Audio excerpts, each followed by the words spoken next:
Number HOA broke my cabin fence for her lake access, so I let her finish. Then seized it all. Number opening hook. The sound of Karen's voice echoing across Pine Lake still gives me chills 2 years later. You can't do this.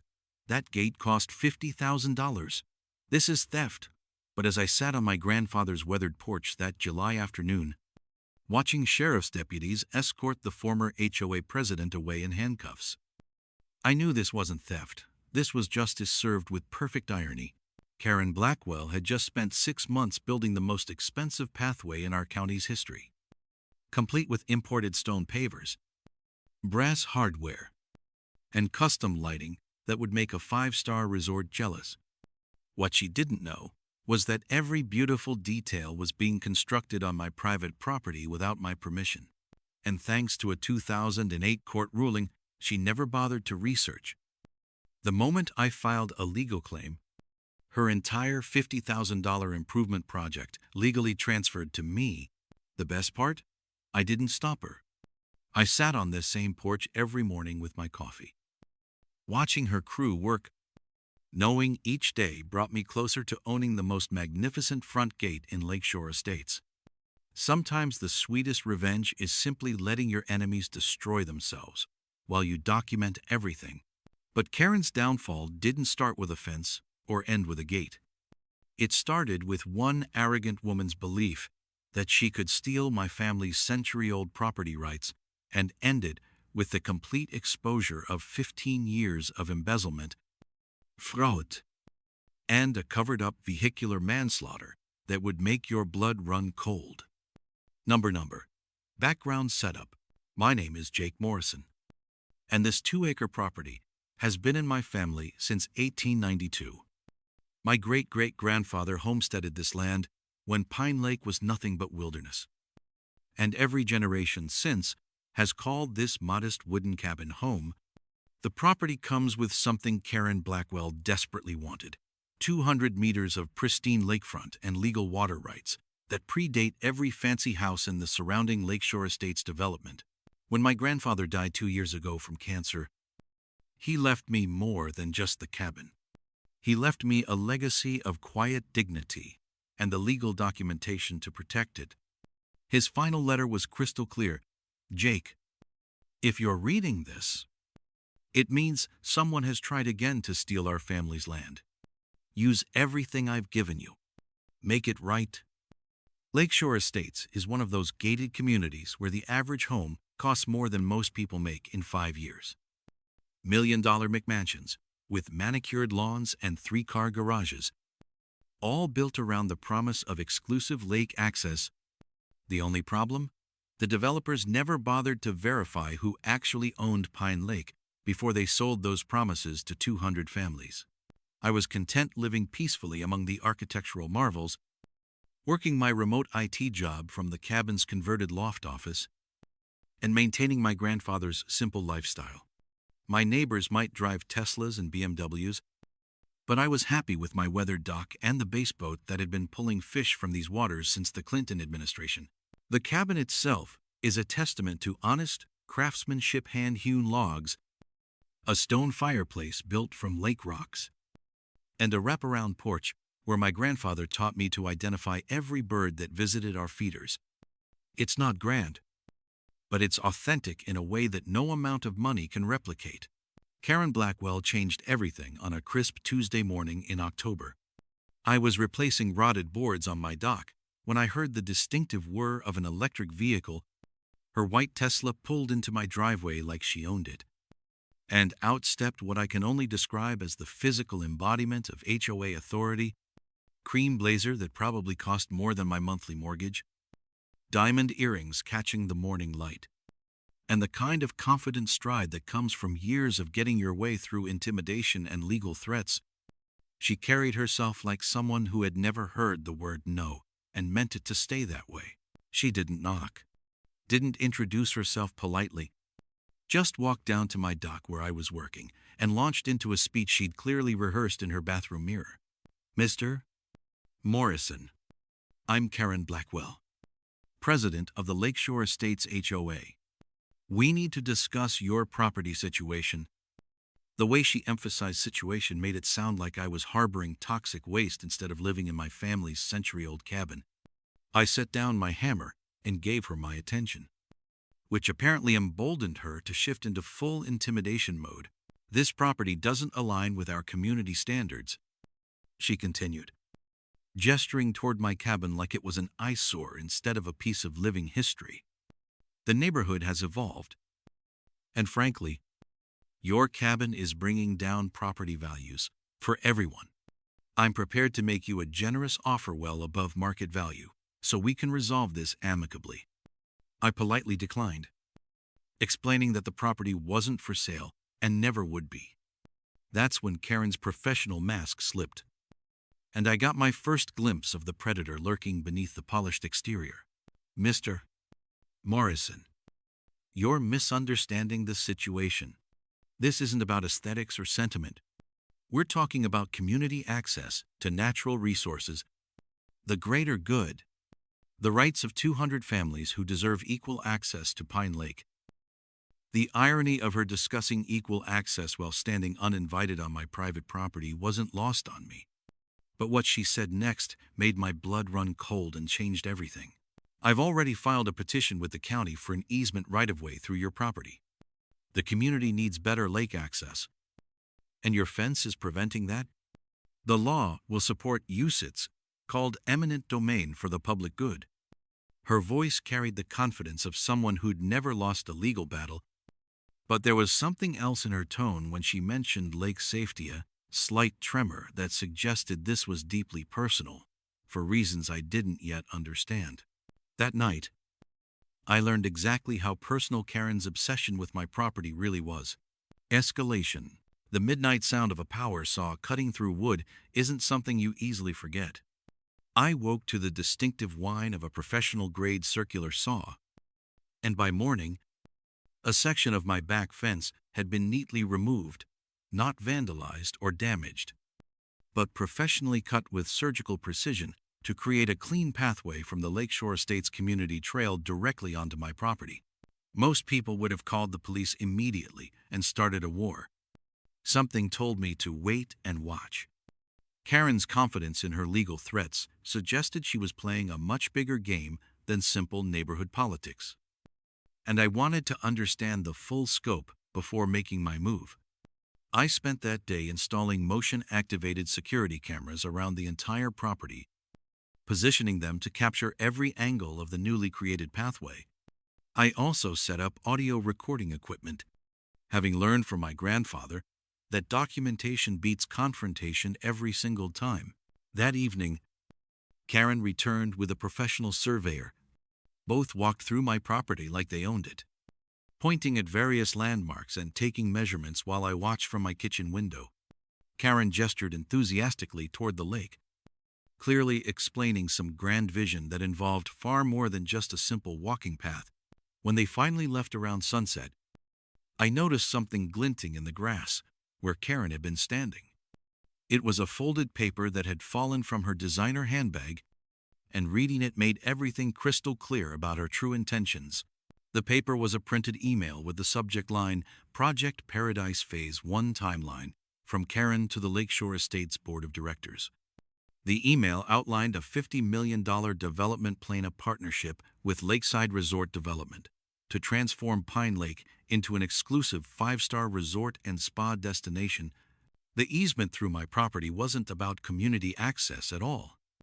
It was the first crucial step in a much larger scheme to privatize the entire lake for massive commercial development. Phase 1 involved acquiring necessary land rights through legal manipulation. Phase 2 was infrastructure development and construction permits. Phase 3 was resort construction and systematic buyout of existing homeowners. At the bottom was a handwritten note in Karen's distinctive script. Morrison property remains the only obstacle. Easement filing should be resolved by December. Alternative acquisition methods under review. The next morning, Karen's construction crew arrived bright and early for what she had publicly announced as community improvement work. And I did something that probably seemed completely insane to anyone watching. I didn't stop them. I didn't call the police. file emergency injunctions, or confront the workers. Instead, I sat on my porch with my morning coffee and watched with growing amusement as they began building what would eventually become the most expensive pathway in Lakeshore Estates history. The crew was clearly professional, working from detailed architectural plans that someone had spent serious money to develop. They weren't just creating a dirt path through my fence line.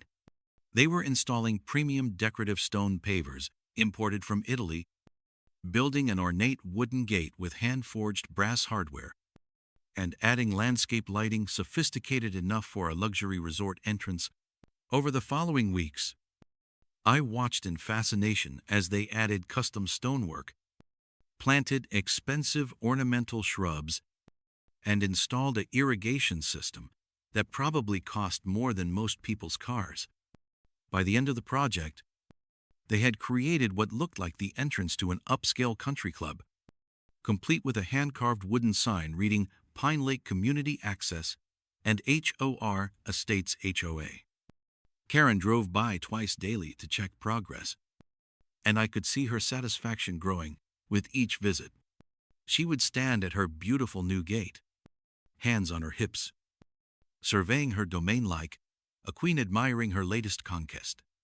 What Karen didn't know was that while her crew built their beautiful pathway, I was conducting the most important research project of my life. I spent countless hours at the county courthouse, the Historical Society, and the State Land Records Office, digging through property deeds, survey maps, water rights documentation, and historical land grants related to Pine Lake dating back to the 1800s. What I discovered was fascinating enough that I made copies of everything and started calling people who might remember details not captured in official records. The most crucial call was to Mrs. Eleanor Hayes, my elderly neighbor who had lived in the area longer than anyone and worked as a court clerk for 40 years before retiring. When I explained my research into the property's legal history, there was a long pause before she said something that changed everything.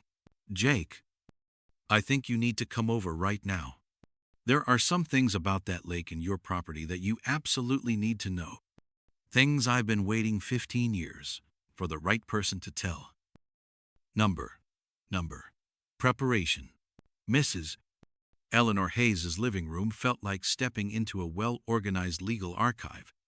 The 78-year-old woman moved with the deliberate precision of someone who'd spent 4 decades organizing court documents and managing legal files.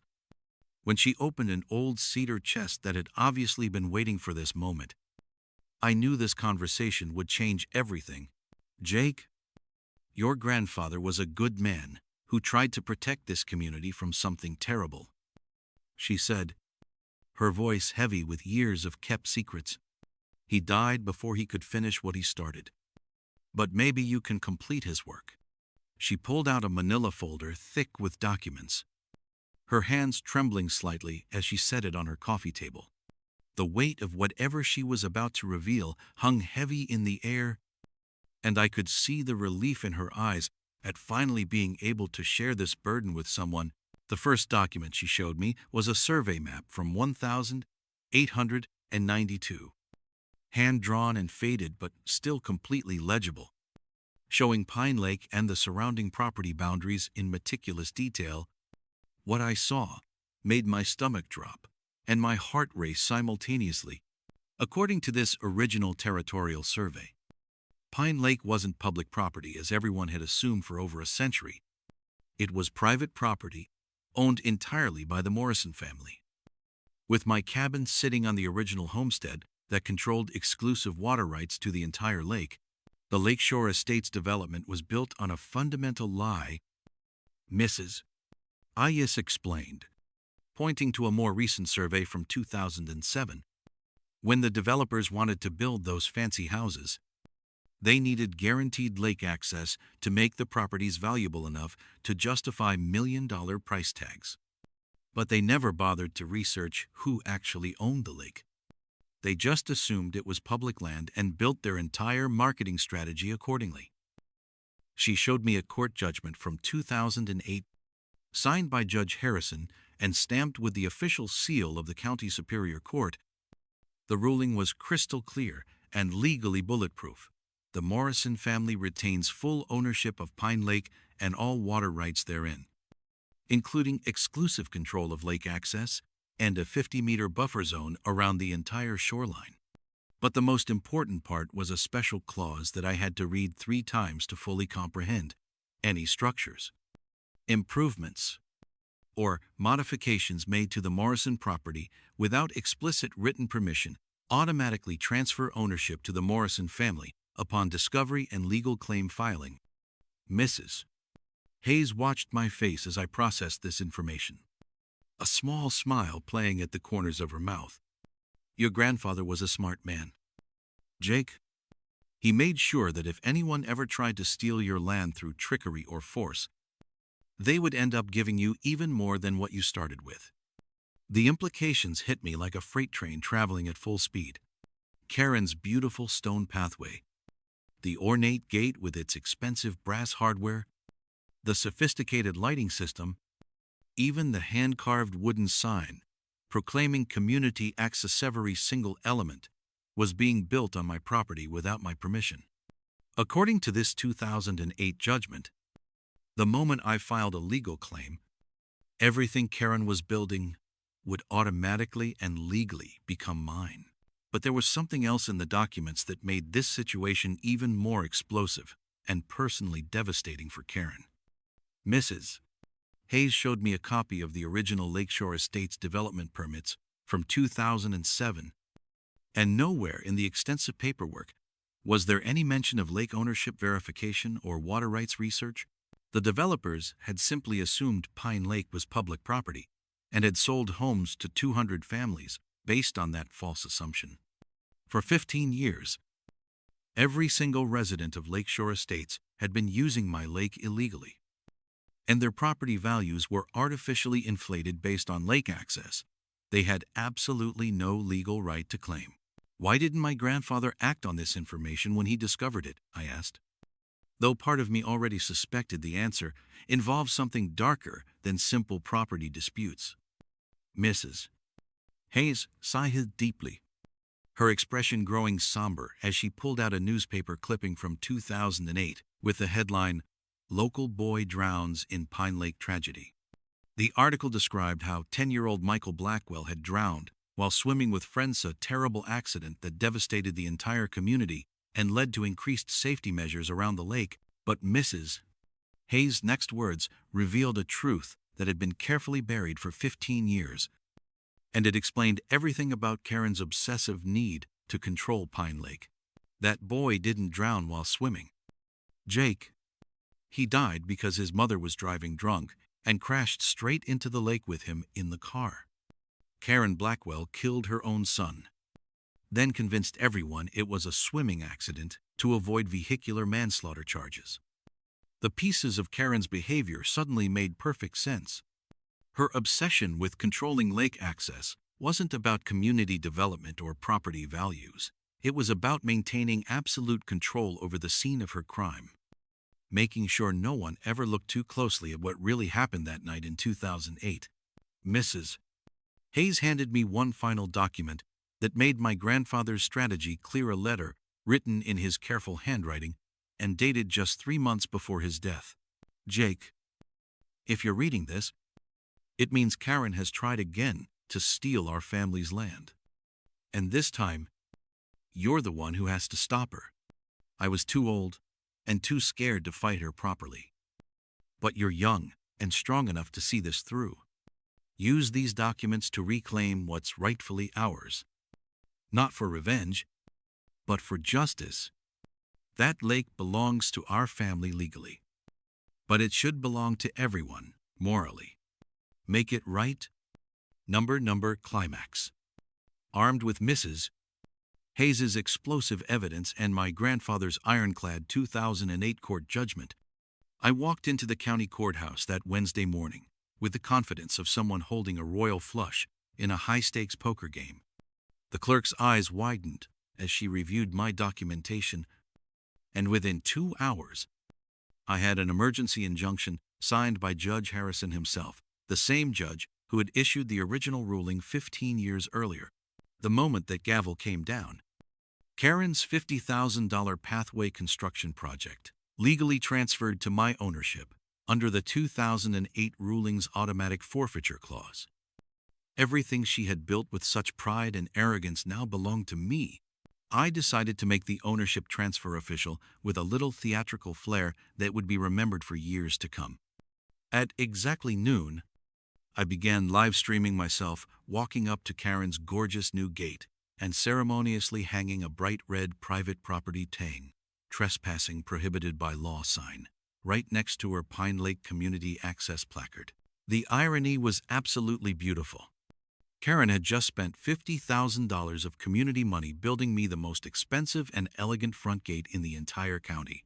My live stream started with maybe 20 viewers from my usual social media followers.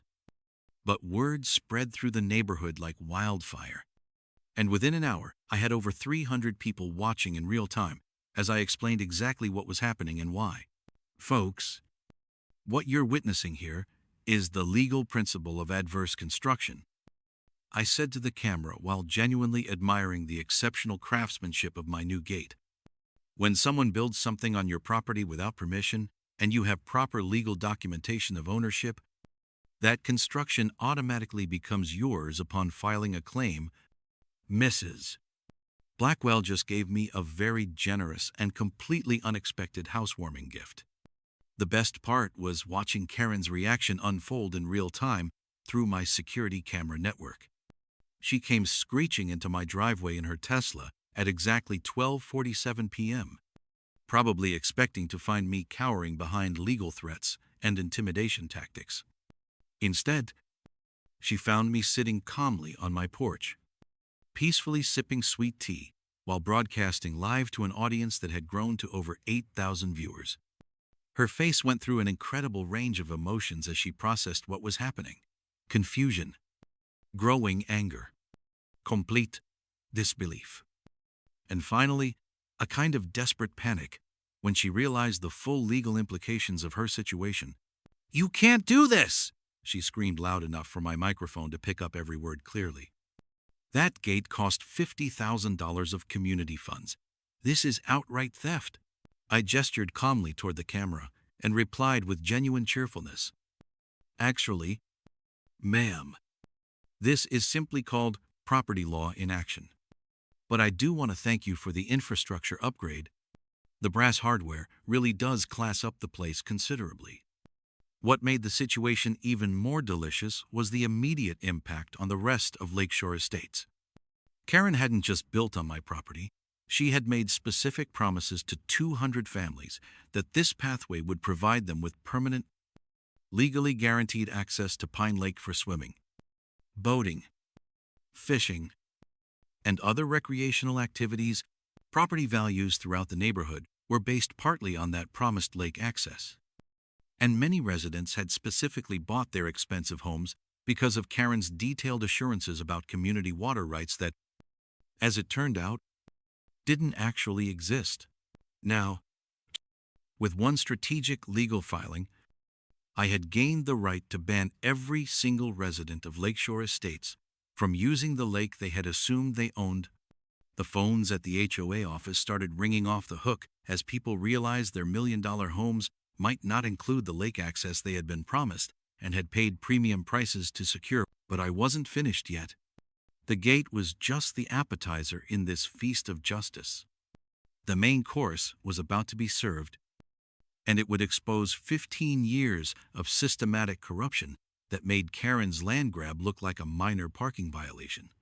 That evening brought the revelation that would seal Karen's fate. My friend Ben Carter, who had been working on Karen's construction crew and had grown suspicious of her secretive behavior, showed up at my cabin with information that made the situation explosively more serious. "Jake, you need to know what Karen's really planning," he said urgently, settling into one of my porch chairs while I poured him a well-deserved beer. "This pathway thing is just the first phase of something much bigger and more corrupt. She's been having secret meetings with Lakeside Resort Development, and they're planning to build a massive private marina and resort complex right where your dock is now. Ben pulled out his phone and showed me photos he had secretly taken of detailed architectural plans spread across Karen's dining room table during what she thought was a private meeting. The plans revealed a sprawling resort complex complete with luxury spa facilities, upscale restaurant, boat rental operation, and an exclusive members-only beach club. Even more shocking, she was planning to systematically buy out half the neighborhood houses to build extensive parking lots and service roads. My modest family cabin was marked for demolition to make room for the resort's grand main entrance. She promised them exclusive lake access in exchange for a $2 million personal consulting fee, Ben explained. But here's the really sick part: she was planning to use eminent domain to force you out, then use the resort development to justify taking everyone else's property at below market rates. That's when Deputy Tom Walsh arrived at my cabin, and his presence added an entirely new and crucial dimension to the unfolding situation. I recognized him immediately from Mrs. High's detailed description, but seeing him in person, I could tell this wasn't a routine social visit. Walsh looked nervous and fidgety, like a man who had been carrying a heavy burden for far too long. "Mr. Morrison," he said, removing his hat respectfully. "I think we need to have a serious talk about what really happened in 2008. I owe your grandfather a long overdue apology, and I owe you a complete explanation about how this whole mess started." Resolution: Walsh's confession opened the floodgates to 15 years of carefully buried truth. As a rookie deputy in 2008, he had written an honest report about Karen's drunk driving incident. But political pressure from the mayor's office forced him to revise it into a fictional drowning accident. The guilt had been eating him alive ever since. "I was young and scared of losing my job," he admitted, his voice heavy with regret. "But watching you stand up to her the way your grandfather tried to do, I can't stay silent anymore." The 4th of July arrived with perfect timing for what I decided to call the Pine Lake Freedom Festival. I invited every Lakeshore Estates resident for what they assumed would be a pleasant holiday gathering by the lake. What they got instead was a live-streamed documentary exposing 15 years of Karen's crimes, broadcast to an audience that eventually reached over 100,000 viewers. I had set up a massive LED screen on my dock and began with the financial evidence my grandfather had meticulously collected. The crowd's reaction was immediate and visceral as they realized their trusted HOA president had systematically embezzled $3 million over 6 years through an elaborate network of fake maintenance contracts, phantom landscaping services, and bogus legal fees. "Mrs. Patterson," I said, addressing a widow in the crowd, "remember when your streetlights stayed broken for 8 months because Karen claimed there wasn't money in the budget? That same month, she approved a $15,000 payment to herself for emergency landscaping consultation that never actually happened." But the financial crimes were just the beginning. When I projected the security footage of Michael Blackwell's real death, the crowd fell into stunned, horrified silence. I had carefully edited the video to focus on Karen's deliberate staging of the crime scene, showing her repositioning her son's body to support her drowning story while rehearsing her lies. The audio was devastating. He was swimming alone. I tried to save him. I was too late. She practiced her deception while her child's body floated nearby. When Karen tried to disrupt the presentation by screaming that everything was fabricated, I played the recorded phone conversation where she laughed about stealing from the sheep who paid their HOA fees without questioning where the money went. "You called us sheep." "Karen!" shouted Mrs. Shen, an 82-year-old widow living on Social Security. "My husband died believing we couldn't afford to fix our roof because of HOA expenses. But you were stealing our money to fund your luxury lifestyle." As Karen stood there facing the righteous fury of 200 neighbors she had systematically betrayed, I delivered the final, crushing blow.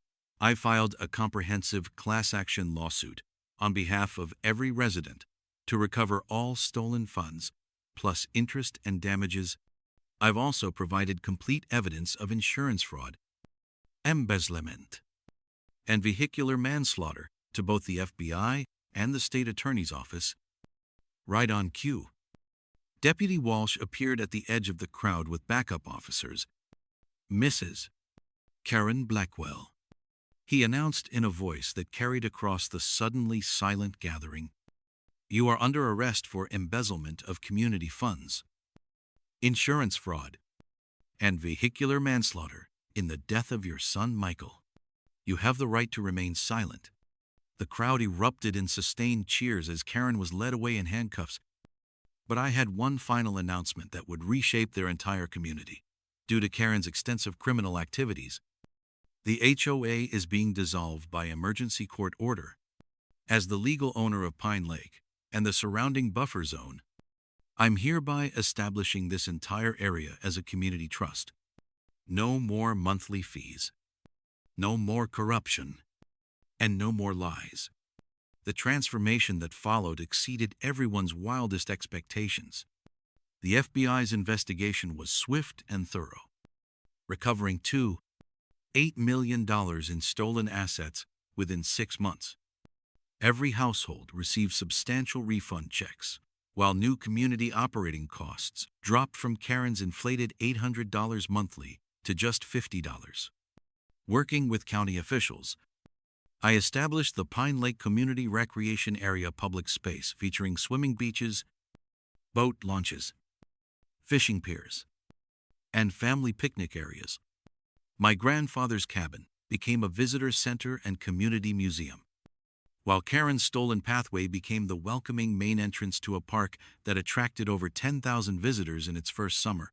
Karen received 18 years in federal prison, 5 for embezzlement, 8 for vehicular manslaughter, 3 for insurance fraud, and 2 for conspiracy. Her assets were completely seized for restitution, her law license permanently revoked, and she was ordered to pay $2 million in additional damages. 2 years later, Pine Lake has become a model for honest community governance. Property values have actually increased due to our reputation for transparency and cooperation. But more importantly, we've built the kind of neighborhood where people genuinely know and help each other. Our story became a national case study for community organizing and HOA reform. A documentary film cruise resulting movie Reclaiming the Commons won multiple awards and sparked important conversations about preventing corruption in residential communities across the country. Sometimes the most powerful weapon against corruption isn't violence or revenge, it's simply refusing to stay silent when witnessing injustice. Karen Blackwell thought she could steal my family's century-old legacy and profit from her son's tragic death. Instead, she built me a $50,000 gate and handed me all the evidence I needed to free an entire community from 15 years of systematic tyranny.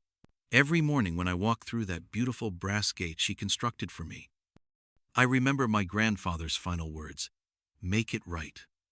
And with the help of an entire community that refused to accept corruption, that's exactly what we accomplished.